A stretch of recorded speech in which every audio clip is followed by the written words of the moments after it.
สบายดีปีใหม่ทุกคนมื้อนี้จะมาสอนวิธีการสมัครแอป InSea Hub หรือหวย InSea เนาะก็คือแอปที่ใช้ซื้อเลขหรือว่าซื้อหวย InSea ก่อนอื่นให้ทุกคนเข้ามาที่ Play Store หรือว่าผู้ใดที่ใช้ iPhone ก็จะเป็น App Store แล้วพิมพ์คำว่า InSea Hub จะเป็นโลโก้สีแดงที่เขาจะเขียนว่า InSea Hub จากนั้นให้ทุกคนทำการดาวน์โหลด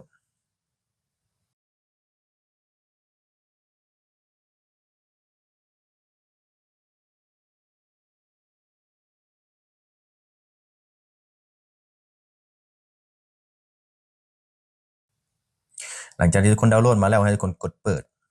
จากนั้นให้กดอนุญาตในนี้จากนั้นให้ทุกคนกดไปที่สร้างบัญชีใหม่กดไปที่ลงทะเบียนผ่านเบอร์โทรศัพท์จากนั้นให้ทุกคนกดติ๊กค่อยยอมรับแล้วกดดำเนินการต่อในหน้านี้ให้ทุกคนใส่เบอร์โทรของท่านขึ้นต้นด้วย20จากนั้นเขาเจ้าจะส่งรหัส OTP มาทางข้อความให้ทุกคนป้อนรหัส OTP ใส่แล้วกดต่อไป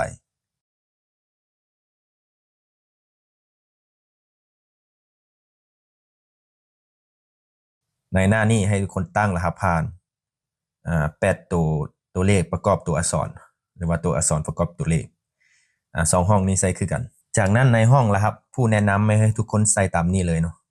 2096618445 2096618445ทุกคนอย่าลืมใส่รหัสแนะนำเพื่อสะสมคะแนนหรือรับโปรโมชั่นอย่างต่างๆจากแอปของเพื่อนโอเคคลิปนี้ก็จะประมาณนี้วิธีการสมัครแอปหวย InSea หรือ InSea Hub ขอบใจทุกคนที่เข้ามารับชมและแสดงความคิดเห็น